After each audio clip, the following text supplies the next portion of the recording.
Hello. Good morning, ladies and gentlemen. May I request you to take your seats, please, so that we could formally join.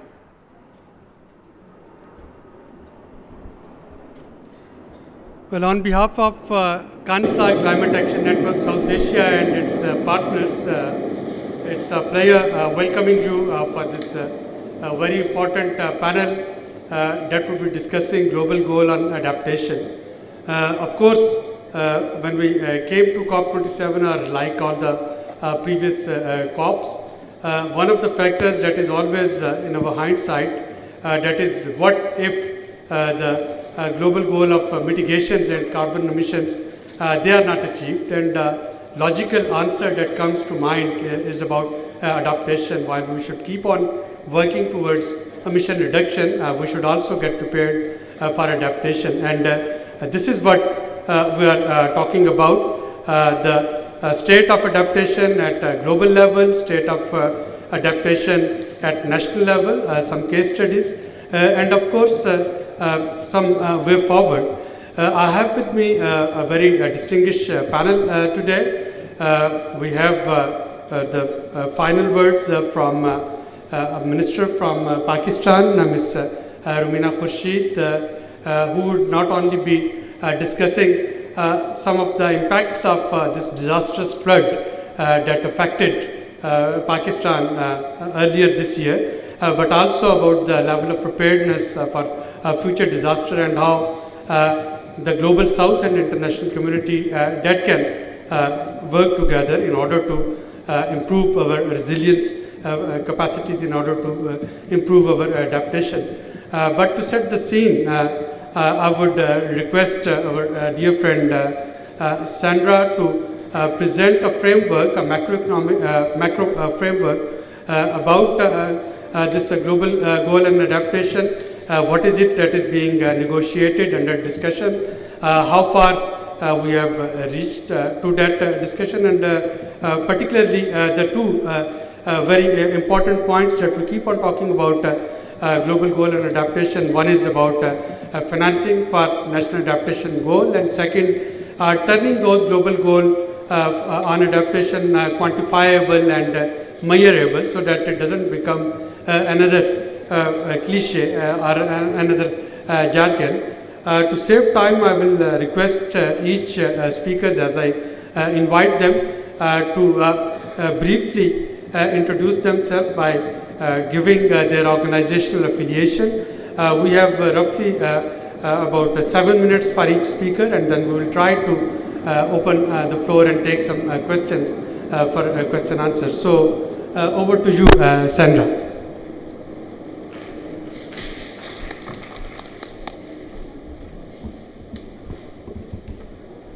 Thank you. It's a pleasure for me to be here today talking to you about this really important issue. My name is Sindra Sharma. I am the Global Policy Lead at Climate Action Network, and I'll be talking to you about the Global Goal on Adaptation. So I'll give you some context setting before I go into what our sort of expectations are from this COP. So the leading up to the Paris Agreement, developing countries really stressed the need for addressing adaptation, and for this to be on parity with reducing emissions under mitigation. So really looking for that for the balance between mitigation and adaptation, and that the new agreement should be fair without any and should have a very significant focus on adaptation as well. So as a result, the Paris Agreement decided to establish the global goal on adaptation, with the aims of enhancing adaptive capacity, building resilience, and reducing vulnerability to climate change. Next slide, please.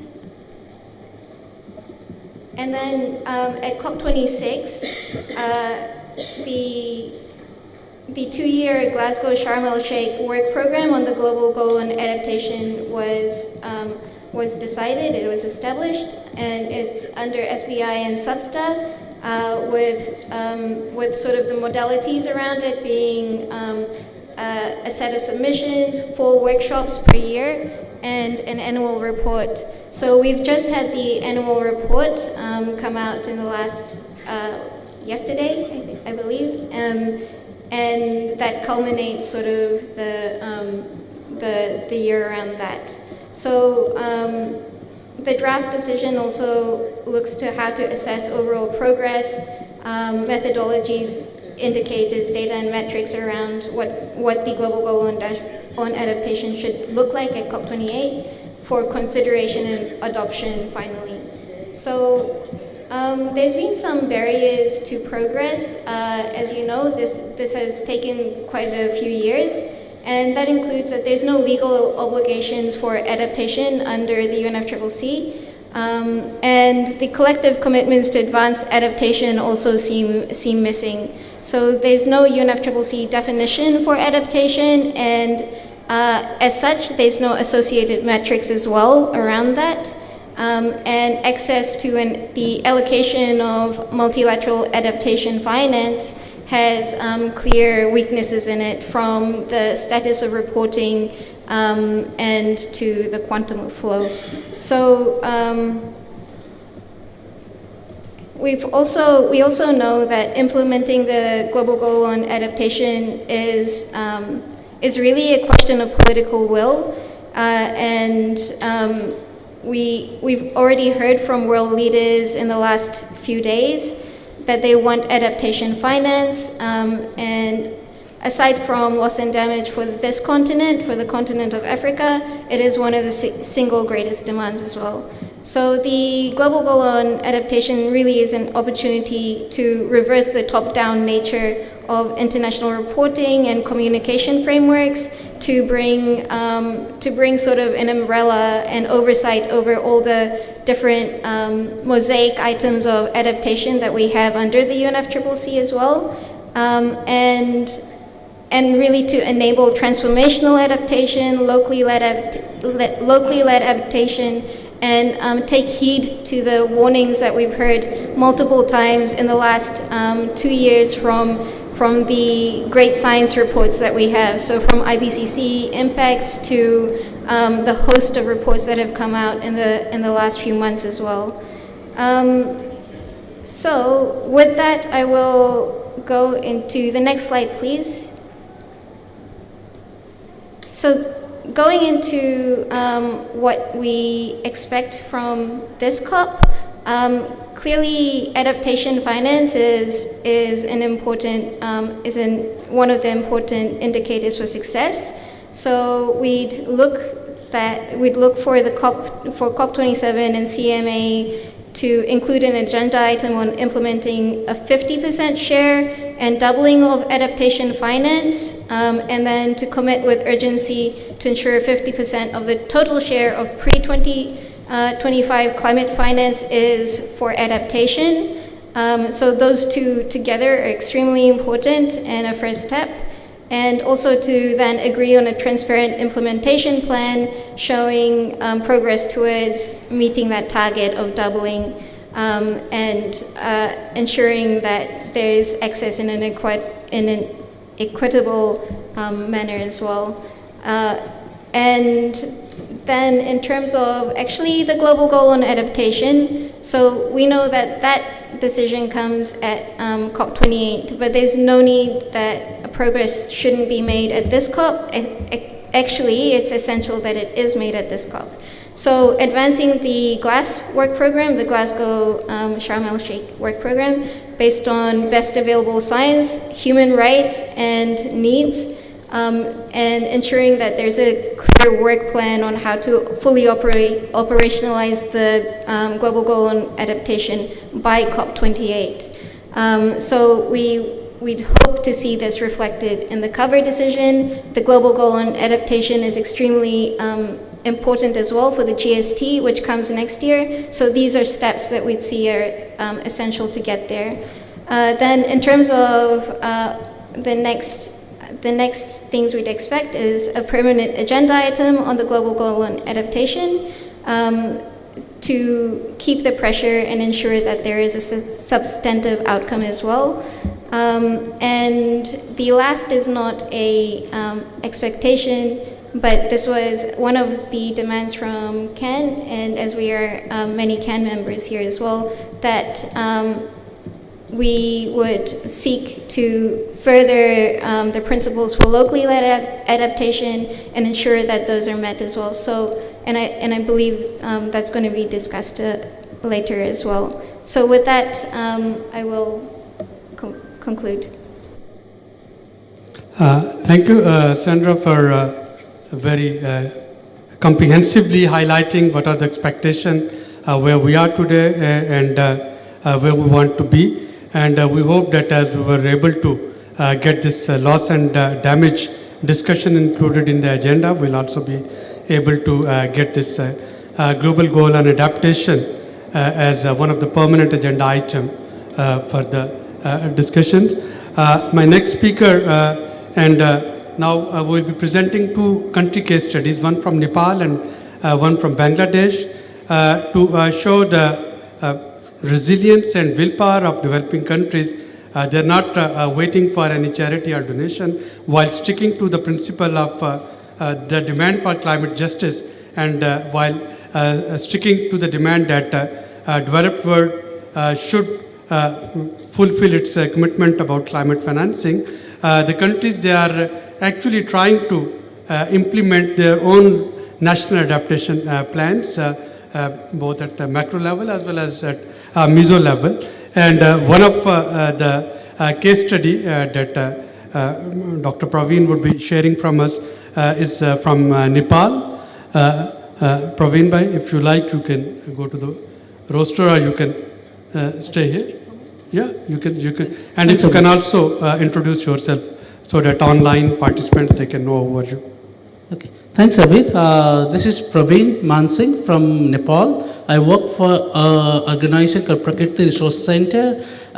We are a member organization of Climate Action Network South Asia, and I also serve as an executive member for CANSA. Thanks, Sindra, for setting the excellent scene, excellent context in terms of the global goal of adaptations. And I'll try to resonate what she has said in terms of global context, whether it's how well it fits into the country context, especially in the context of Nepal. So as you know, Nepal is one of the most vulnerable country to climate change. Ironically, we are least emitting country, one of the least emitting countries. So that's the irony for us. When you are talking about the climate vulnerability, climate impacts, when it's compounded with the poverty and the difficult geography, those of you who know Nepal, the geography we have is one of the unique type. So these factors, when they compounded, the vulnerability has enhanced. So those are the unique forms of vulnerability that Nepal has witnessed. Well, in the last 1 decade, Nepal has done some efforts in terms of addressing the climate vulnerabilities. So let me reflect on some of those initiatives that the government of Nepal, together with its development partners, has started, and try to get learnings out of those efforts, and whether those learnings can be resonate well in terms of a global goal of adaptations. We had prepared lots of plans. We started with Napa, then as you know, Nepal is one of the champion pioneer countries for developing the LAPA, Local Adaptation Plan of Actions, and recently we have NAPS, our NAPS that has been submitted to the UNFCCC. So we have lots of plans, but however, the actions on the grounds are very limited. The plans are not really being implemented, and the vulnerabilities were not addressed. So basically,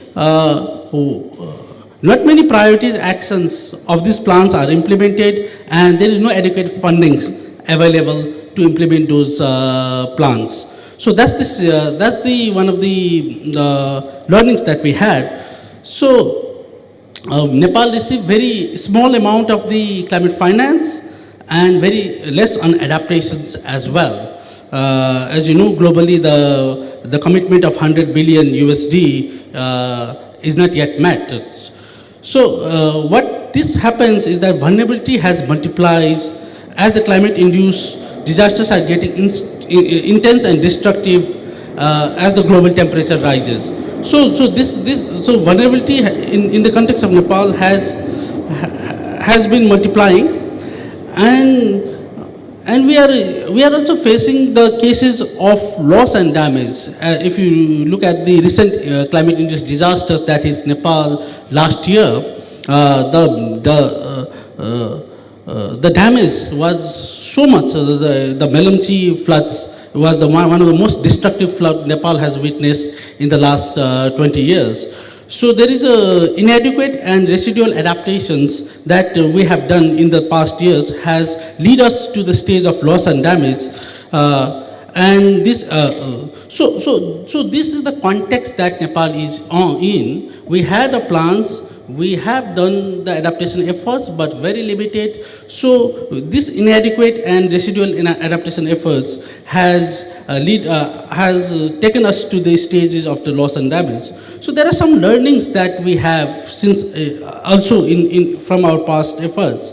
One of the learnings that we had is that locally led adaptations actions have proven effective in building community resilience. So as I shared with you before, the LAPA, Local Adaptation Plan of Actions, has been proven effective in terms of addressing the vulnerability and assessing the adaptation needs of the communities. And it has enhanced the accountability compared to the national government, local government, which is close to the peoples. The accountability of the local governments towards the community in addressing the climate adaptation too has increased. So this is one of the learnings. And another learnings that we had is that adaptation, building adaptive capacity is not a linear equations where we identify vulnerability and prescribe adaptations measures. So it's not a cause and effect sort of solutions. In addressing, it's about addressing the multiple social, political, environmental and economic factors that contributes towards addressing climate vulnerability and facilitating adaptation actions, because those factors that needs to be taken into account while we are addressing the vulnerability and also the facilitating the adaptation actions. Often those factors has been proven critical in terms of addressing climate vulnerabilities. And third learnings that we had is in terms of short-term project is insufficient. So we need a long-term measures for addressing the climate vulnerabilities and building the climate resiliency. So these are some of the learnings that we had from our past efforts in the adaptations.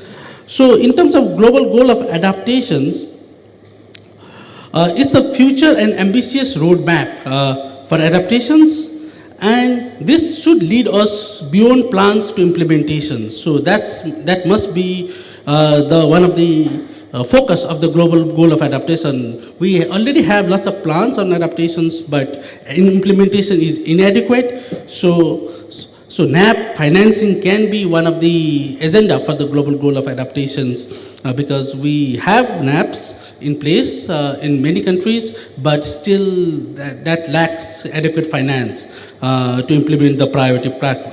So this is also an opportunity to redefine the adaptation based on our learnings, because we have been practicing the adaptations actions and there are lots of learnings globally on what the adaptation should be.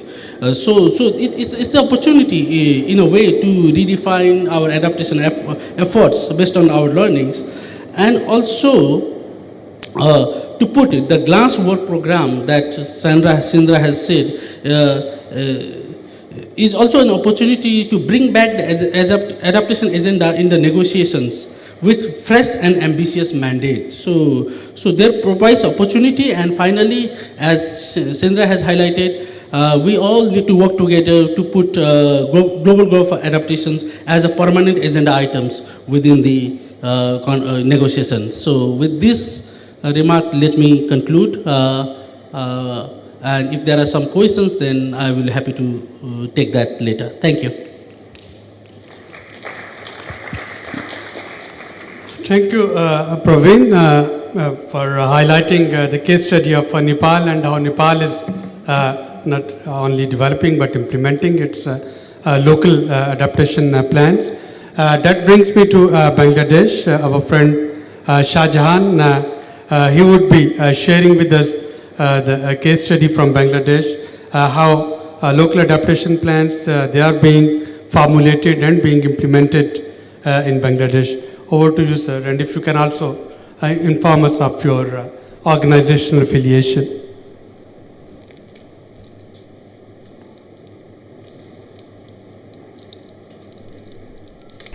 Thank you very much. This is Mohammad Shahjahan. I am the director of YPSA, stand for the Young Power Institute Selection, based in Chattogram, Bangladesh. And at the same time, I am working as a focal point in my organization for climate change and displacement issues. So please, my presentation.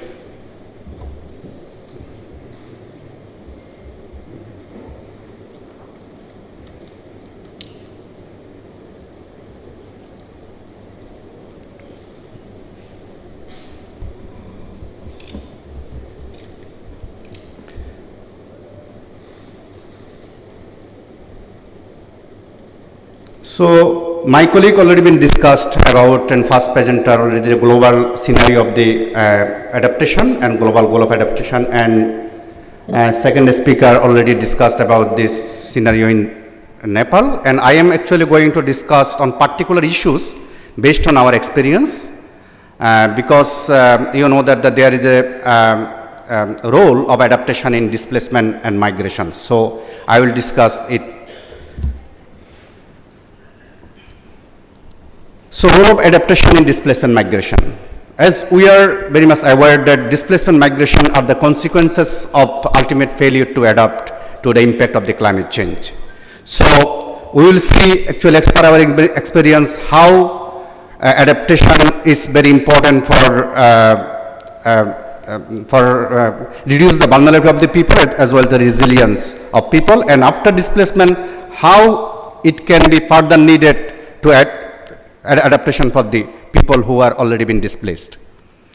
So this is the relation we have, based on our experience, we have tried to actually link adaptation, displacement and migration. If you see this, we know that the exposure of slow and sudden onset of the climatic event, there is some sorts of impact we see, like as the losses of the housing and lands, and declining land fertility, and losses of the habituality, and the food, energy, and water insecurity is happened due to this exposure of slow and sudden onset event. And after that, if they face this, after this, if they don't adapt with this situation, and then there is a displacement. So after displacement, two things is happen. Particularly, one is people migrate, and based on our learnings, we have seen that those have kinship with their relatives, or have network and or alternative scope, as well as those have the risk-taking behavior, they actually migrate. Otherwise, rest of people actually remain behind in the point of origin. If you see two types of displacement, one group of people after displacement, they remain in the point of origin in the nearby community, and other people, they migrate to the city area or the peri-urban area. So those we particularly focus on the issue, those are remain behind in the point of origin. After displacement, because why they are actually remain behind, they don't have poor linkage, poor kinship, and they don't have the network, so they remain behind in their locality nearby. So we have seen that when they live in the very much temporary settings after displacement, and most of them lives in the roadside or embankment site without having basic needs and rights. Particularly, they have the problem with the food, they have problem with the hygiene, and they have problem with the water sanitation, and also the livelihood opportunities. So based on this, we have tried to actually find out the solution, how there is a need for the adaptation with this situation. So we are working since the 2012, how we can work for them to ensure their rights and needs in the point of through the adaptation facilities. So there is some possible options of the climates for displaced people. Those are living in the temporary setting in the southeastern coast of Bangladesh. This is our one of the case study from the IPCCA. So at the initial stage of the project, we have actually worked hard to find out the real situation of the community. So as per our findings, we have seen that when they fail to adapt due to the adverse impact of the climate change, then they become the displaced. And in our southeastern coastal Bangladesh, we have seen the cyclone coastal erosion and the flood are the major causes of the displacement. And we have seen that after displaced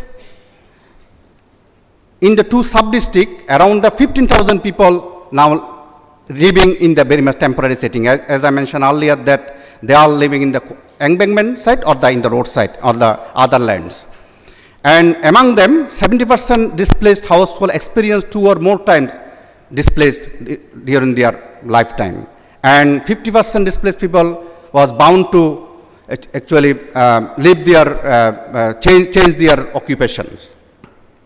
And among them, those are living in the temporary setting, we found that the 90% families are using the unhygienic, poor condition of the latrine, which leading to the different diseases.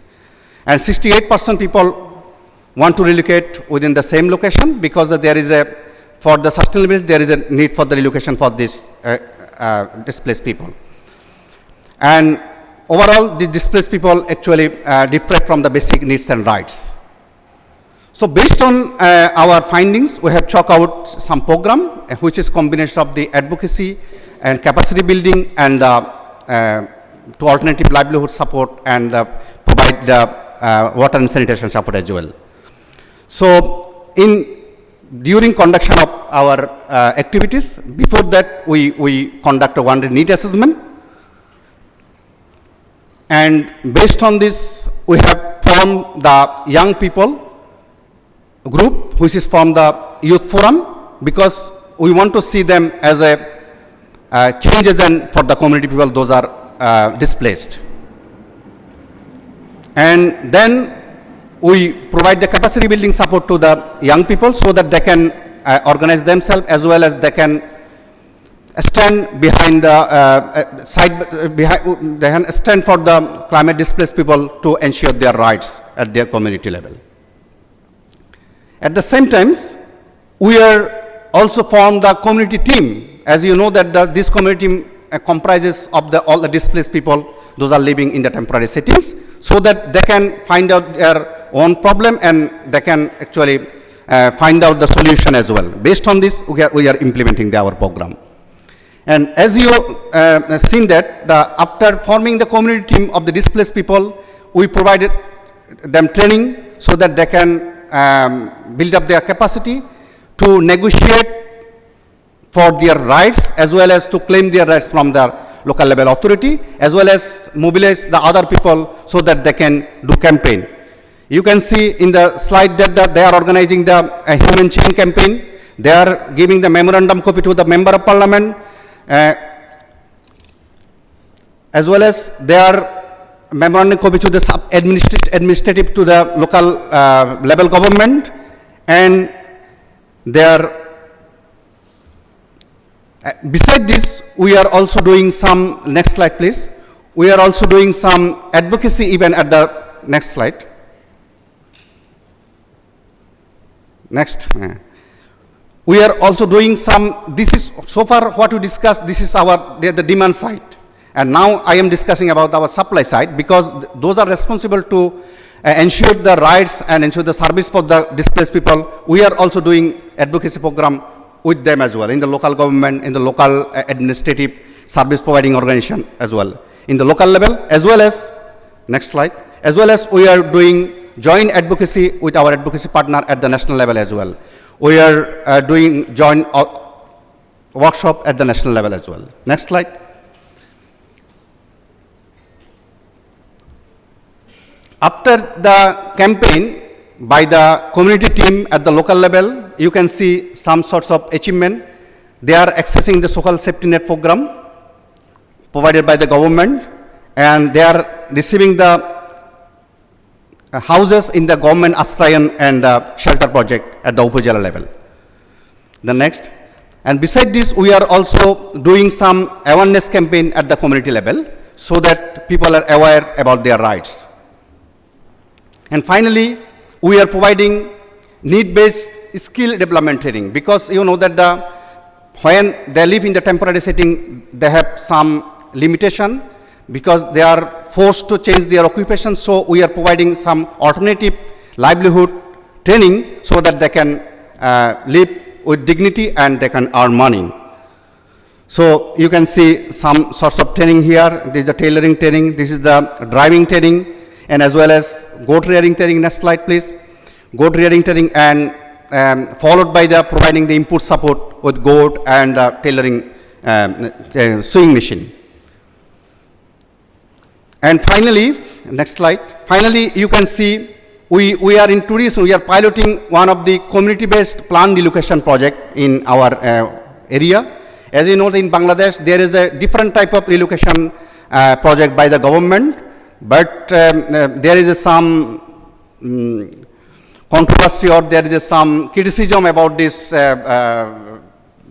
shelter project because of the selection of the people and the selection of the location for this. So we are now trying to actually establish a model to relocate the displaced people in the community settings. And for this relocation, we are actually taking help of our community team, which is formed by the community displaced people, and we are getting very good response. And this is we are started this process from the 2017. So far we are relocated around the 27 families, and all the family have doing sustainably, and they are living in the sustainable way. So through this initiative, we have learned some lessons, and we have observed the community team are very much potential to assess their own problems and have the possible solutions. So always we are actually ensuring the community team participation so that they can find out their solutions, and we are working accordingly. Creating a scope for the alternative livelihoods for the displaced people can protect the mass migration to the urban settings. So for the rights point of view, we are not imposing people to migrate to the urban area. As long as they want to stay in the point of origin, we just advocating them so for setting the environment in the point of origin, and to ensure the all sorts of support so that they can live long there. In the last slide. So through this presentation, we have some recommendations about the displacement migration and the global goal of adaptation issues.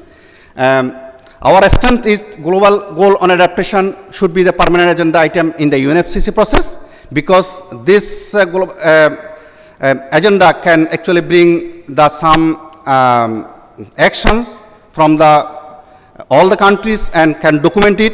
As we know that in the coming by 2024, there is a plan for the stock taking. So this stock taking will help us to see what is going on around the world, and based on this, actually, we can learn from each other. And climate for displacement and migration issues should be treated as a separate agenda as well under the UNFCCC. This is also our recommendation in COP27. And a scale up of locality adaptation activities with at least 50% funding for the adaptation to ensure it. This is our strength. And process of accessing of fund should be simple so that vulnerable countries can access to this fund. As you know that in the present funding mechanism is very complicated process. We want very simple and so that country can access to this fund. And we want a delivery plan of the commitment of doubling adaptation finance from 1999 level into 2025. And we also want there is some overdue funding to ensure this funding within this time period. And finally, there should have a legal framework at the international level under UNFCCC to deal climate for displacement from human rights point of view. So that's all from my part. I will talk later if there is a scope. Thank you very much for your questions. Thank you very much, Mohammad Shahjahan, for highlighting the case study from Bangladesh. And it resonates very well with what's happening in Pakistan today, where we have 8 million this climate change displacements. Out of 8 million, only less than 1 million they are in shelters. Rest more than 7 million, they are either, as Shahjahan mentioned, in case of Bangladesh, in Pakistan too, they're either on the embankments of raised embankments or on the roadside open. But one should salute to the resilience of these local communities. I think when international community or when the governments, they don't come up to their help, the local communities, they have utmost resilience, and through their local self-organization, as Shahjahan rightly mentioned some of the case studies, the survivors of these calamities, they know how to carry on with their life, but we can't get absolved from our responsibilities, both the domestic governments as well as the international community. If the communities, they are suffering from a problem which is not their own created, and I'm referring to global warming, that's where the issue of climate justice, it becomes important, and that's where it gets linked with global goal and adaptation. To continue the discussion on Bangladesh, may I request Ghulam Rubani to share the stories of BRAC with us, and to share some of the national adaptation in Bangladesh. Thank you so much, Chair. Her Excellency, Madam Minister, and my fellow colleagues, audience, this is a great opportunity to share some of the experiences on adaptation, what BRAC is doing currently in Bangladesh and also beyond Bangladesh. Well, before going on the financial mechanism, I would like to share some of the other arrangement that BRAC has done over the last 10 years. Well, if you look at the Paris Agreement, Article 6, 7, 8, 9, and 10, there has been mentioned several times that the global leaders, the scientists of the IPCC, they call for urgent and immediate action and extend cooperation to the vulnerable communities. And it is BRAC, they have responded to this call since 2015. And to respond to this call 2015, after 2015, they have made the policy framework on adaptation and institutional arrangement for adaptation, and finally, financial mechanism they established to address adaptation in Bangladesh and again beyond Bangladesh, in 11 countries. So, in terms of policy framework, I will be very brief on this, and then I will focus on the finance mechanism, on migration-related issue. In terms of policy framework, they have developed the climate resilience framework very recently, and this framework has to be followed by, about 15 major programs in the country, across the country in Bangladesh. And all projects need to integrate how this climate change resilience suggests to implement the projects and program in Bangladesh. Secondly, to respond to the call of Paris Agreement, they initiated an institutional arrangement which is actually the climate change program they established, in 2016, if I'm not wrong. And this has been integrated in BRAC International as well. The climate change has been integrated, significantly in both BRAC Bangladesh and also in the BRAC International program. Now, let me come back to on the finance. BRAC has thought about, two aspects of the financial mechanism at the domestic level and also to access to the global financial mechanism. At the global level, in the domestic financial mechanism, they established the Climate Bridge Fund. Thank you so much, Shahjahan Bhai, for showing the justifications why the BRAC has established this Climate Bridge Fund to address the problems of the climate migrants in 5 selected locations in Bangladesh. These all urban locations. And these urban locations are located in 3 climate-prone areas. The number 1 is the coastal zone. Number 2 is the drought-prone zone, which is the northern part of the country. And number 3 is the, again, close to northern part, from Dhaka to, the flood-prone zone, which is Shirazganj, takes, about 2 hours to 3 hours to go there. So we are currently working in 5 urban locations. We call it city corporations and municipality areas.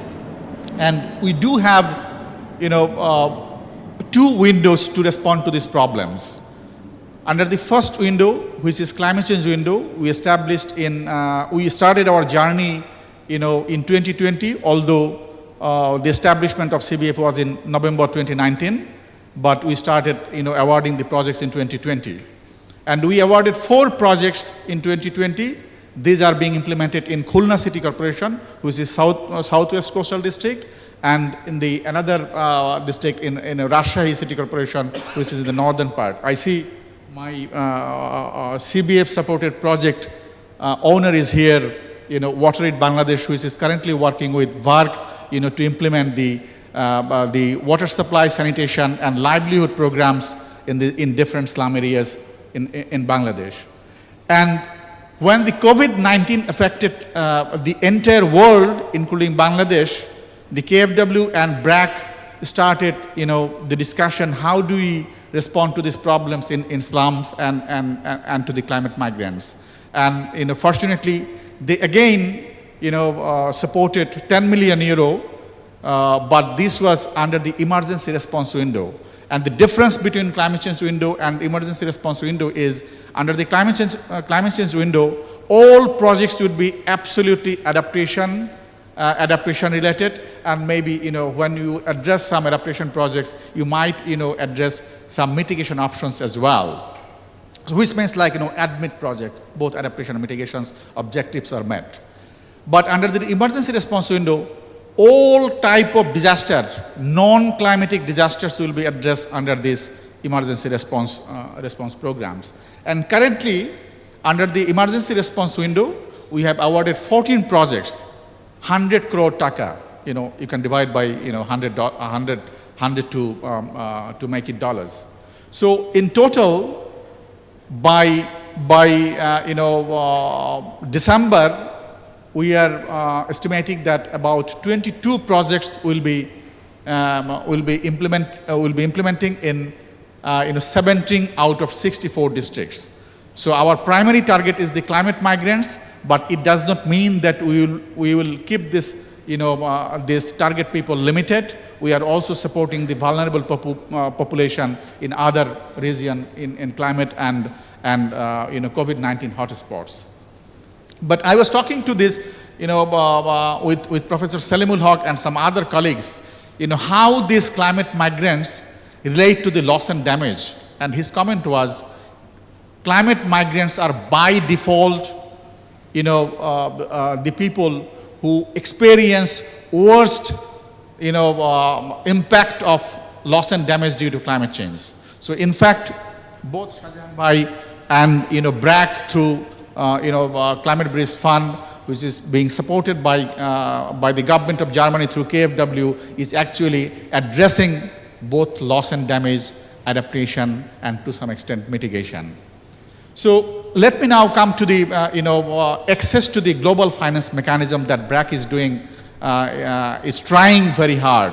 In fact, at least 1 year back, BRAC has submitted their application to the GCF to become direct access entity, and we are expecting to become this direct access entity and to ensure that the local authorities, local NGOs, civil society organizations, that includes BRAC as well, to ensure how the vulnerable communities, get adaptation benefits and also, the other benefits in relation to loss and damage, and maybe, to some extent to mitigation.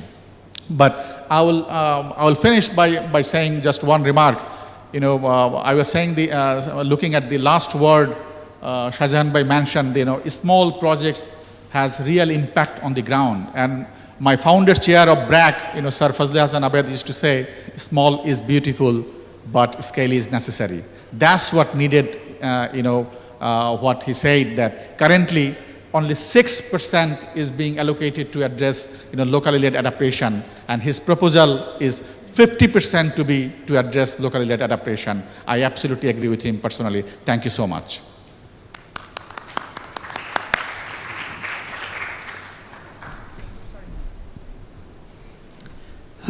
Thank you.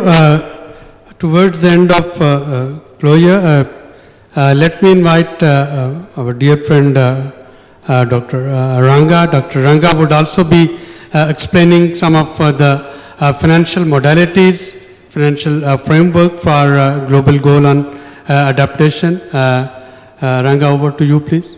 Would you like to come there? Or? That's fine. Okay.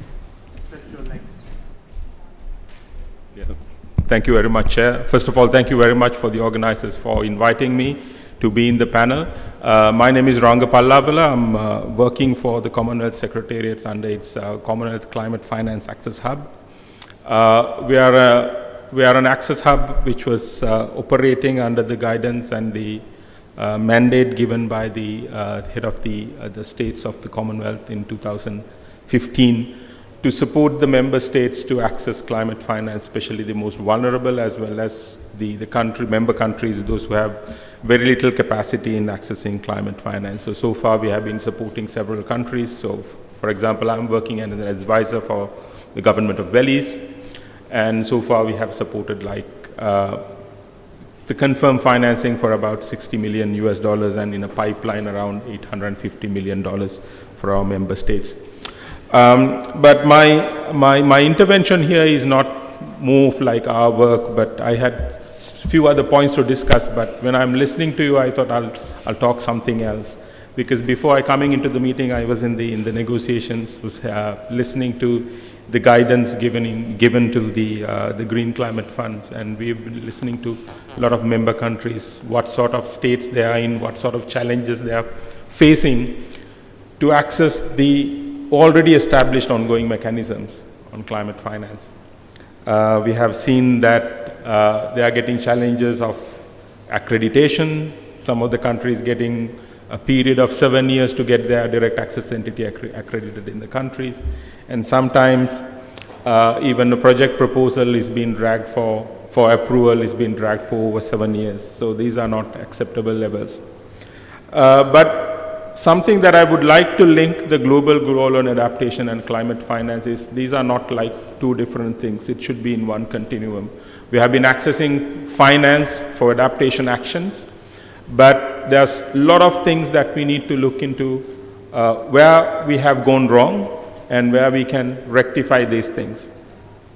The global goal on adaptation, this entire GLASS program and the discussions that happen even outside the negotiations are quite important for us to understand and give a visibility, amplified visibility to the real elements of adaptation. We have been discussing about adaptation, but all the elements need to come into one and got a kind of a overall picture what we are talking as adaptation. There is a good analysis recently done by a colleague of mine in the University of Colombo about the adaptation proposals approved by the Green Climate Fund. And he has found out that more than 90% of the approved adaptation fund projects are technology or sector-oriented projects. It's not looking at the adaptation in an overall focus, but looking at one of the sector. It can be water, it can be coastal development, or it can be agriculture.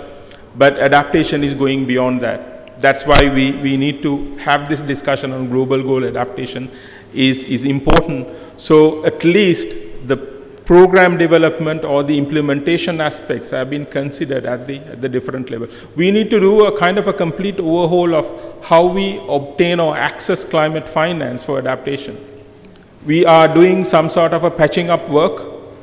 We are looking at small elements of the vulnerabilities, and we are addressing like one at a time, but unfortunately the issue is much larger than that. So how we can address in a kind of an holistic manner, how we can look at adaptation as a holistic manner, and how we can access finance to address issues in a holistic manner rather than looking at in a very sector-oriented or technology-oriented approach. This is quite important.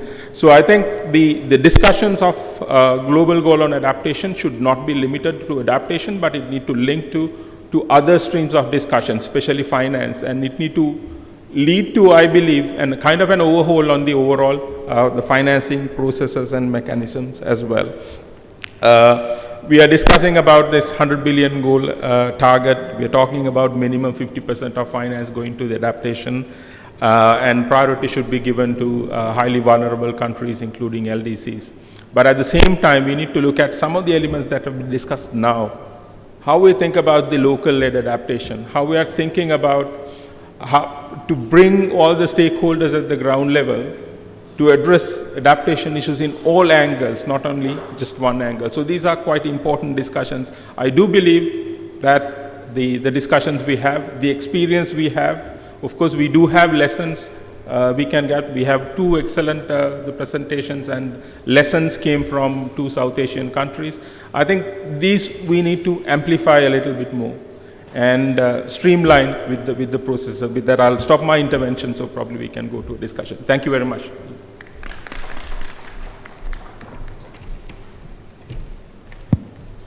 Thank you, Ranga. We'll come to our chief guest, but before it, I'll again request Sandra to speak something on debt.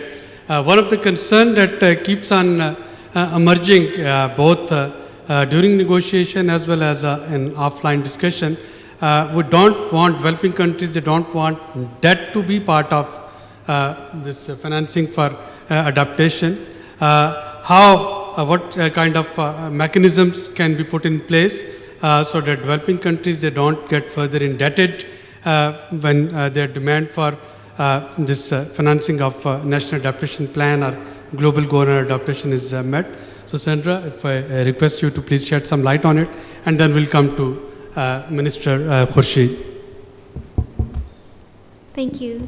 Can you please go to slide 4?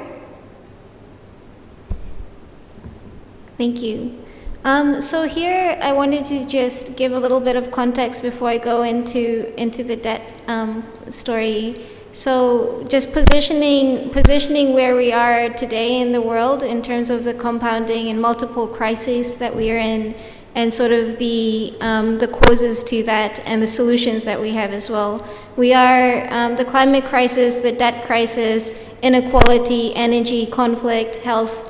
These are all interconnected crises, and climate and biodiversity sort of overwhelm them and encapsulate them. But we also have all of the solutions in hand to be able to have transformative adaptation, to be able to have adequate needs-based finance for loss and damage, for mitigation, and all of that. Next slide, please.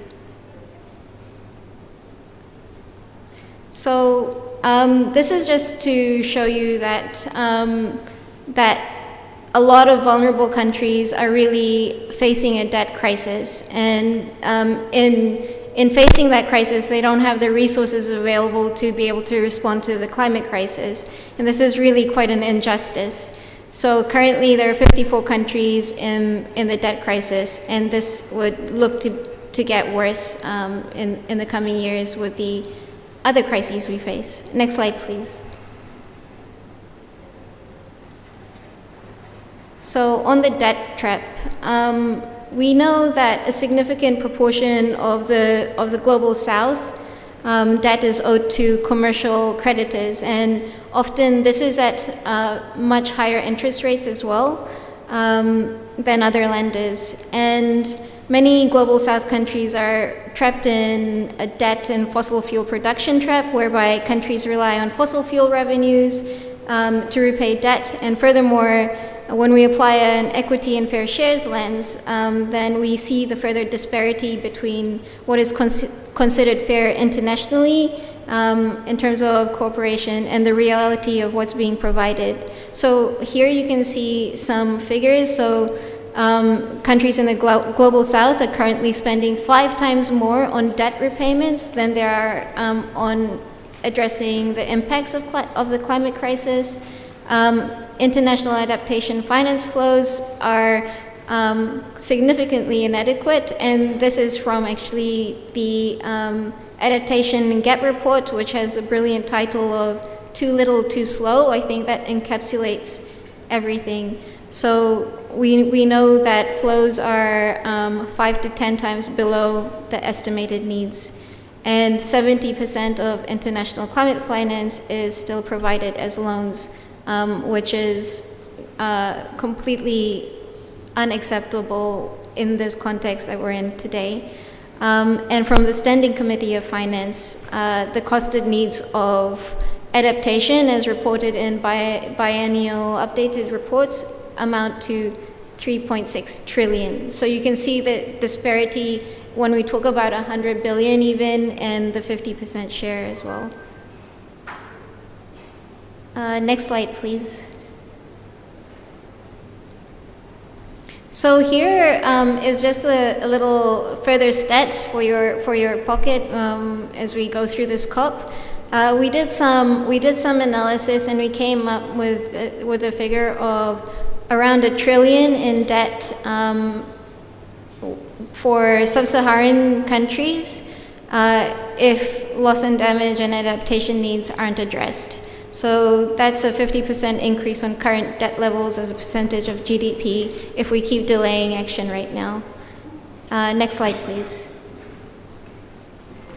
So we came up with a few demands. So this is a paper that that me and a colleague from Debt Justice wrote. And in that paper, we discuss, the overarching story and narrative of the debt and climate crisis, and then we came up with a set of demands as well. And those demands are to be able to address the climate and debt crisis. Wealthy governments such as the G20, IMF, and World Bank as well urgently need to provide debt cancellation, cancel the debt when climate extreme events strike, and also provide significantly more better quality new and additional climate finance. And we also heard during the leaders' statements as well in the last few days, especially from small island states, the urgency and the need to offer that debt cancellation and what it could do as a service to their economies when they're facing this crisis. And with that, I'll stop. Thank you, Sandra, for building up the case for debt cancellation.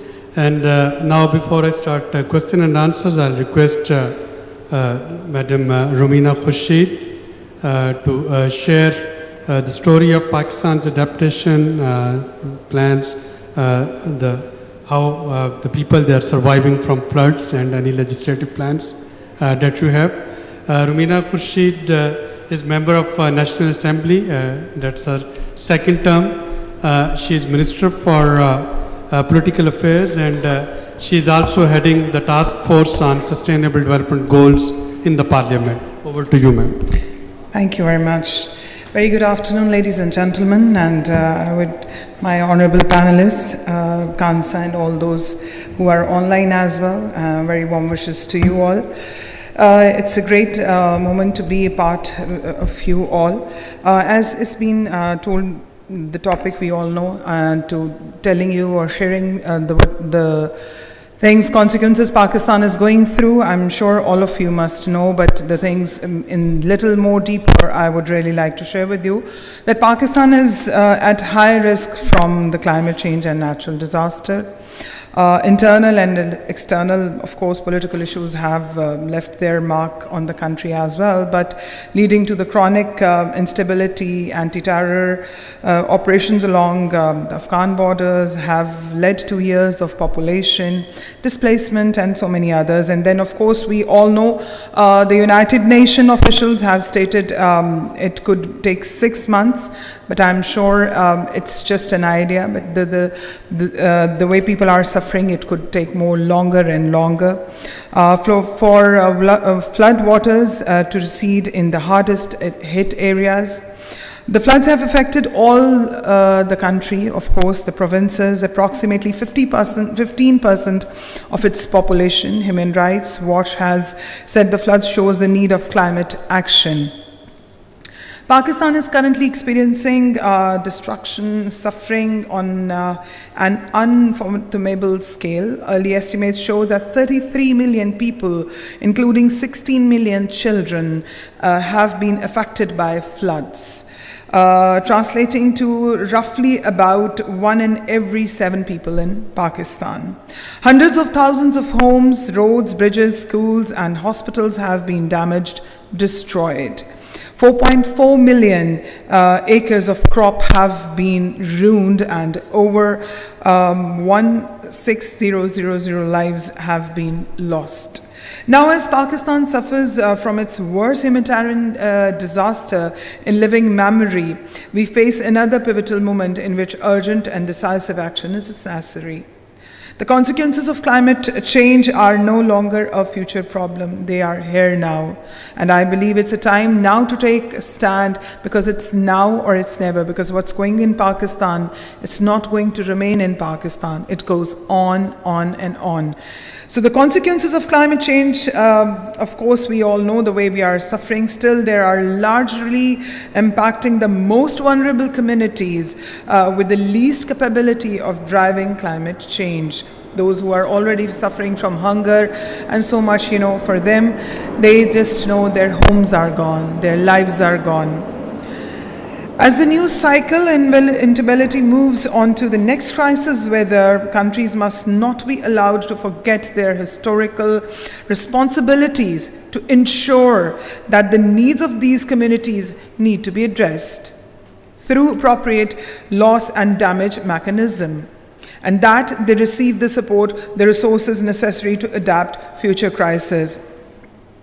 Otherwise, Pakistan and other vulnerable countries will continue to plunge further into debt and despair with every impending disaster, with the most marginalized population bearing the brunt.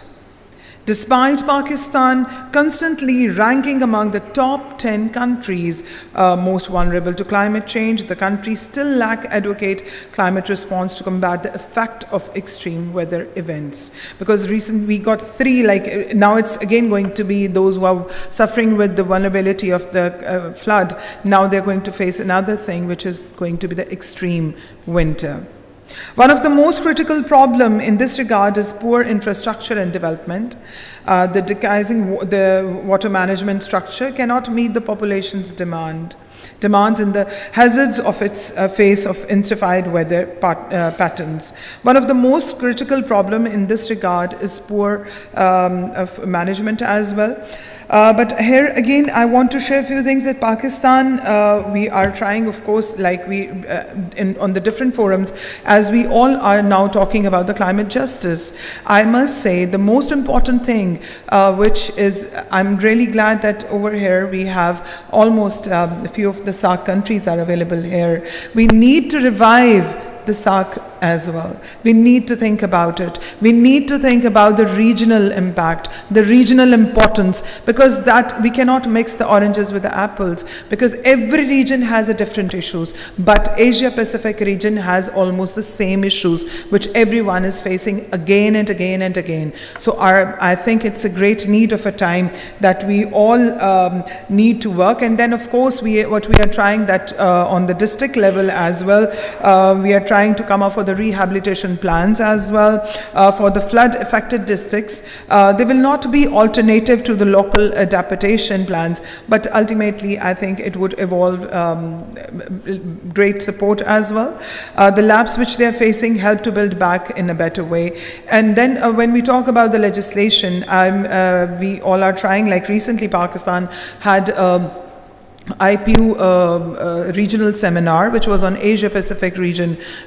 We had gathered all the members from the Asia Pacific region, and we requested again and again that we all need to sit and get together and to stand for each other. And in that mechanism, if we need to come up for some, of course, on the legislation as well, I think nothing can be possible, because this is not my issue now, it's ours. Although we all every year gather for the COP, but what we get from that is my question. Because it's good to come, but I believe until and unless we are not going to get the justice, because this is not fair, because these disasters are not in some cases natural, these are the man-made disasters. So are we waiting for some messiah to come? No, we all have to stand up. We all need to raise the voices, because it's today, it's me, tomorrow, God forbid, it can be you. So what sort of a message we want to give?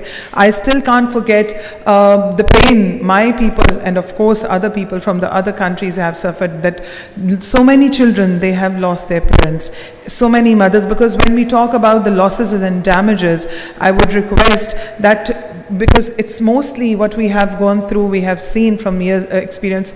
I don't say whatever, I have some huge experience.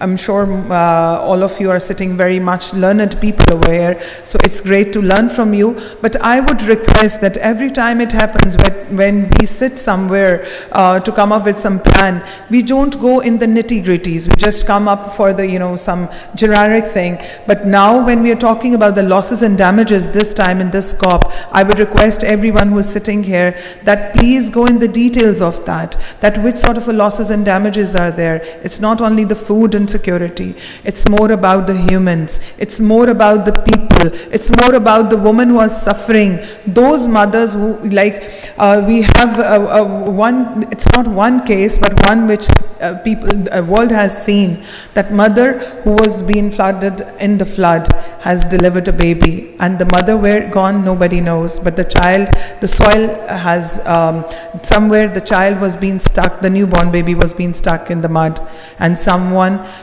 came and they saw that something is moving, so when they dig it, it was a child.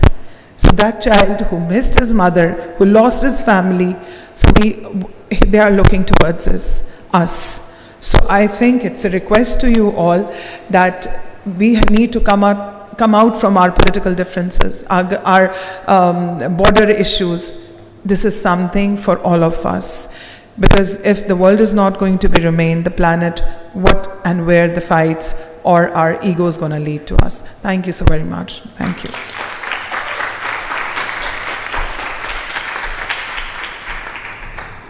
Thank you, Minister Khurshid. The floor is open for taking a few questions from the participants. If you can raise your hand so that we can see that how many of you would like to give your statement or ask any question. Anyone? 1, 2, and 3. Yes, can I start from the back? Yes, sir, you. Can we have a mic among the audience?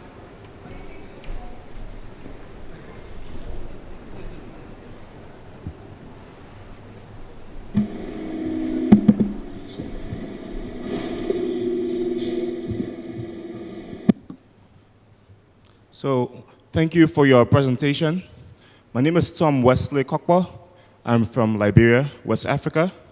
And I work specifically with the Liberia Land Authority.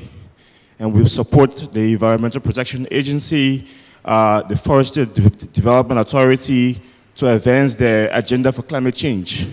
And while working in our sector, one of the challenges we have is to ensure that indigenous communities, local communities actually benefit from the interventions that we're making in the landscape, that the livelihoods are improved.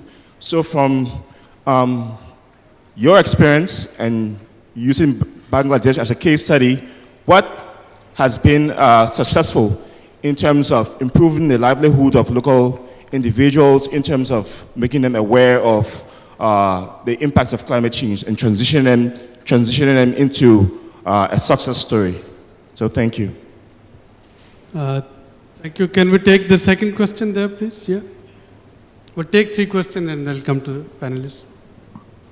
Thank you so much for your presentations. I'm from CBN, Global Disability Inclusion, and it's good to hear some of the experiences in Bangladesh, and we've certainly worked alongside BRAC and others.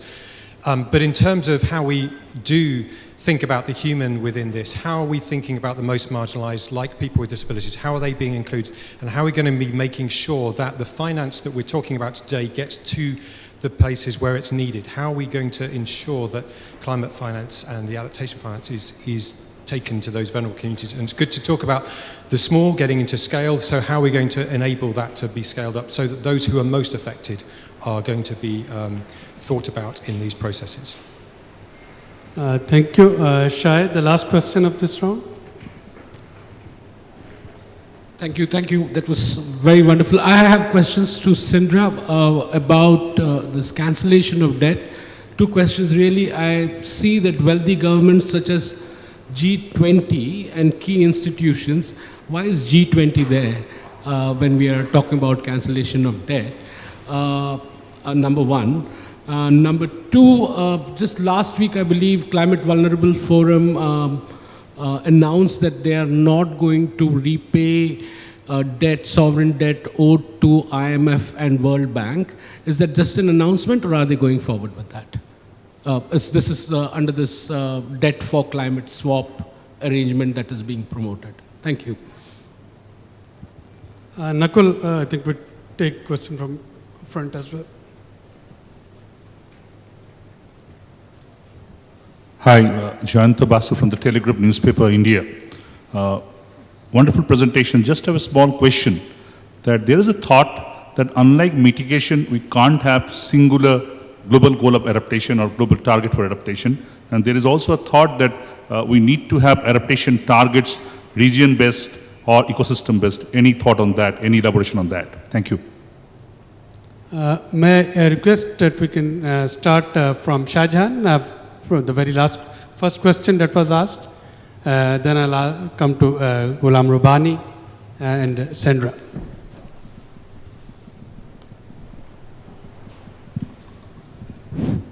Thank you very much. I think very relevant questions. And due to the actually time limitation and my slide limitation, we did not actually present it in details.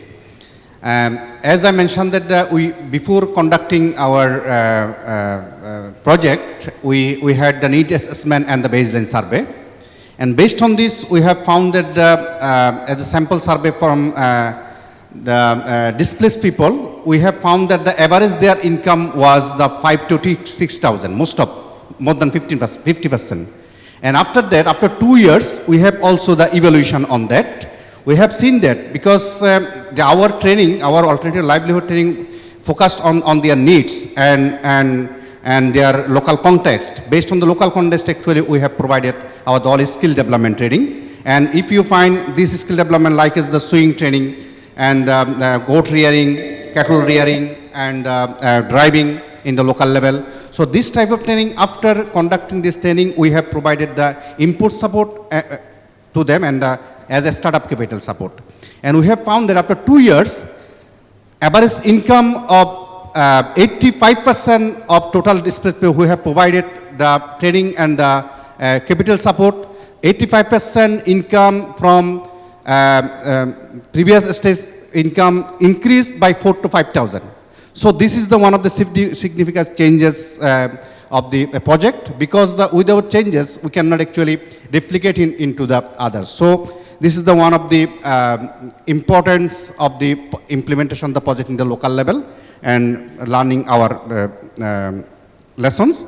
Another, I think the one questions was the adaptation target, because if you see in the global goal of adaptation, there is one work framework, and as per the work framework, there is a plan to stock take by that 2024, if I am not mistaken. So, and that time we will see what is the status of our adaptation effort. And based on this, we can actually move forward and we can measure this in future as well. Thank you very much. Ghulam Rabbani, how to ensure that the assistance that goes, it gets spent transparently? Yeah, thank you so much. Let me start with Jayantada's question. In fact, this is a very important question, if I understood correctly. Working? Okay. When you talk about the global goal on adaptation, this has to be maintained and inbuilt regional and context-wise, and how this global goal on adaptation will be linked with the regional adaptation and also the national adaptation, because the countries are already developing, and many of the countries like Bangladesh has already developed the national adaptation plan. So, and how this and the metrics will be linked with each other. How these indicators, and I don't want to say, although there are debates that the sectoral priorities has to be there and the indicators has to be there, but it would be difficult, if you get the indicators from different countries, different regions, it will be mixed up. So why don't we, think about the KPIs, key performance indicators at the global level, and then we harmonize this, link this with the, national level KPIs. So this could be one of the ideas, to look at this. And of course, all KPIs need to be smart, specific, measurable, attainable, and relevant and time bound. This has to be done. And these are the, important things that has to be ensured. I think that's my first response. My second question that I heard about the livelihoods, BRAC has done a huge job in Bangladesh and also in other, other countries. And in fact, most of our NGO civil society organizations who work in the field, the first priority is the livelihood programs in the country in different, context and different region. What we see, from example, of CBF, in the urban areas, when you talk about the problems they are facing and the need, they are sharing, we see different type of home-based, alternative livelihood options. I don't want to say these are climate resilient livelihood options. Rather, these are livelihood options that actually empower them economically, or they benefit them economically. For example, tailoring, embroidering, they can sew the clothes at home, and there are some of the examples that we see, we had to support cash to continue their business, small enterprise and businesses in the urban areas. So these are some examples that we see. And in some cases, BRAC also through different program. I give you one example. BRAC has a very large program, skill development program. And this skill development program has different, very innovative and classic global standard, livelihood package. That's how they implement the projects. They target the youth and different age groups, and then build their capacity, train them, and ensure their livelihood options in the country and also outside the country. Thank you. Thank you. So may I come to Sandra about the debt, and then I'll try to give 1 minute each to the remaining 3 speakers. Thank you. And thank you for that question and pointing out an era, actually, because I did this presentation late at night and it's been a long few days. It should actually read such as those in the G20. So it's not, it's meant to be pointing to the debt service suspension initiative as well. And your second question, I didn't quite get that. Could you repeat? The announcement by Climate Vulnerable Forum that they are not going to pay back IMF and World Bank, the current sovereign debt. I heard about that. I'm not sure how that plays out. What does that mean in terms of the next steps in terms of borrowing in as well? What that does to their premiums and all of that as well. So I'm not too sure about that, but I know the innovative solutions that are being proposed, as well as we heard from Ambassador Prime Minister Mia Mottley, right, around SDRs, and again, how debt suspension and how debt for climate swaps could be innovative ways of addressing the climate crisis as well. Thank you. Praveen, about the way forward, any last thought from you? Thank you. Just on the thoughts on the Jayanta's questions on global goal of adaptations, I think it's quite a pertinent questions, and it's very difficult for adaptations in terms of quantifying and in terms of measuring the adaptation efforts compared to the mitigations. But I think our ambition on the global goal of adaptation should be protecting the lives and livelihoods of all peoples in the planets. That should be a vision for us. And sometimes I was not very fascinated by KPIs, because you cannot put people's life in some indicators. You cannot measure the life of a people's by putting some indicators in it. So that's my personal thoughts on that. But definitely, the protecting lives and livelihoods should be the aim of the GGA. Thank you. Ranga, any last word from you on financing? I would like to respond to Jayanta's question, like whether it's possible to have a common goal for adaptation. Rather than looking at the final objective of that, whether we can have like one sentence of saying what is adaptation is. But I think this exercise is very important. This exercise is very important to amplify and bring all the elements of adaptation into this multilateral process. Because we have been discussing about adaptation, but the elements of the adaptation have not been brought into the negotiation tables until now. So the global goal and adaptation, I think it's an important process where we bring all the elements on the negotiation table. So it's documented, it's in the process, it's integrated into the process. I think that's the most important thing. If you can remember about the loss and damage, when we brought up the loss and damage right at the beginning, to bring it to the negotiation tables, into the text, it took 7 years. And to bring into to this level, we probably, the people who have engaged in the UNFCCC process knows that it's a daunting task. So I think this is a baby step towards like integrating adaptation into kind of all good means and supporting the implementation.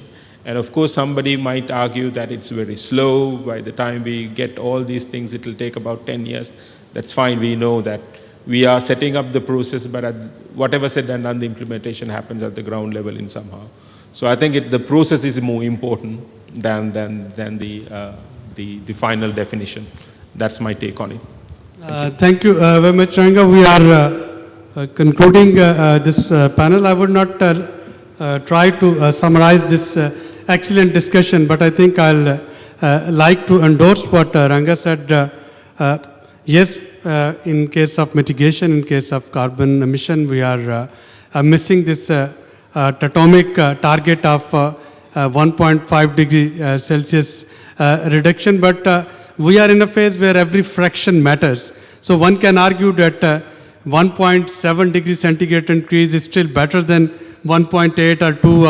And similarly, when we are talking of adaptation plans, again, we need to start from bottom, from the local adaptation plans, translating them into national adaptation plans, and then to global, and every bit and every piece would matter.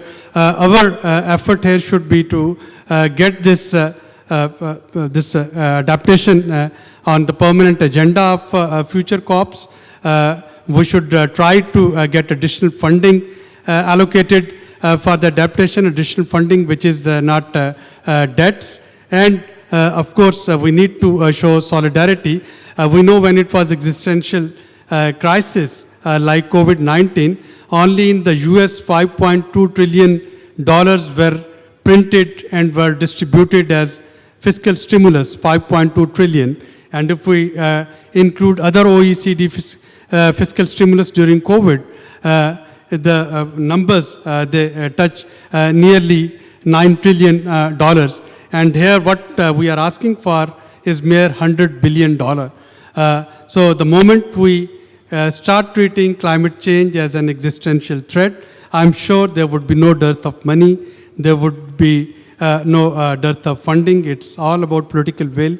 And thank you, all of you, for being here, joining Climate Action Network South Asia's panel.